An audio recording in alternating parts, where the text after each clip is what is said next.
Moinabad farm house drugs ఉదంతం తెలంగాణ రాజకీయాల్లో కార్చిచ్చు రాజేసింది. శాసనమండలి వేదికగా అధికార కాంగ్రెస్ ప్రతిపక్ష బీఆర్ఎస్ నేతల మధ్య జరిగిన వాగ్వాదం తీవ్ర ఉద్రిక్తతకు దారితీస్తుంది.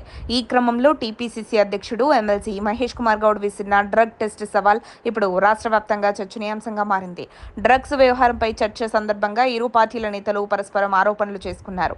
కాంగ్రెస్ పార్టీకి డ్రగ్స్ సంస్కృతితో ఎలాంటి సంబంధం లేదని, తాము మాదక ద్రవ్యాలకు పూర్తి వ్యతిరేకమని మహేష్ కుమార్ గౌడ్ స్పష్టం చేశారు. ఈ సందర్భంగా ఆయన ఒక సంచలన ప్రకటన చేశారు. డ్రగ్స్ విషయంలో మా చిత్తశుద్ధిని నిరూపించుకోవడానికి ముఖ్యమంత్రి రేవంత్ రెడ్డితో పాటు కాంగ్రెస్ ప్రజాప్రతినిధులందరూ డ్రగ్ టెస్టులకు సిద్ధంగా ఉన్నారు. సమాజానికి ఆదర్శంగా ఉండాల్సిన బాధ్యత మనపై ఉంది. అందుకే తొలి పరీక్షను సీఎం రేవంత్ రెడ్డి గారే చేయించుకుంటారు. గత 10 ఏళ్ల బీఆర్ఎస్ పాలనలో రాష్ట్రంలో గంజాయి, డ్రగ్స్ విచ్చలవిడిగా పెరిగాయని మహేష్ కుమార్ గౌడ్ ఆరోపించారు.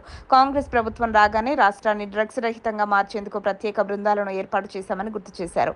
యువత భవిష్యత్తును దృష్టిలో ఉంచుకొని ప్రభుత్వం కఠినంగా వ్యవహరిస్తోందని, ఇందులో భాగంగానే పారదర్శకత కోసం పరీక్షలకు సిద్ధమయ్యారని తెలిపారు.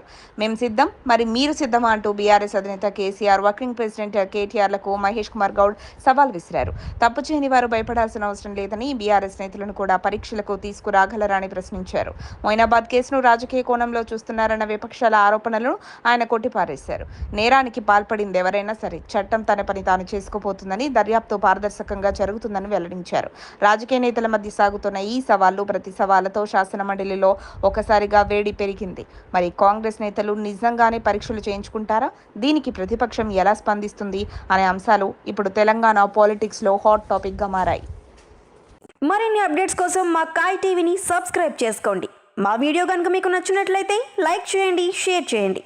మీ విలువైన అభిప్రాయాలను కామెంట్ బాక్స్లో తెలియజేయండి.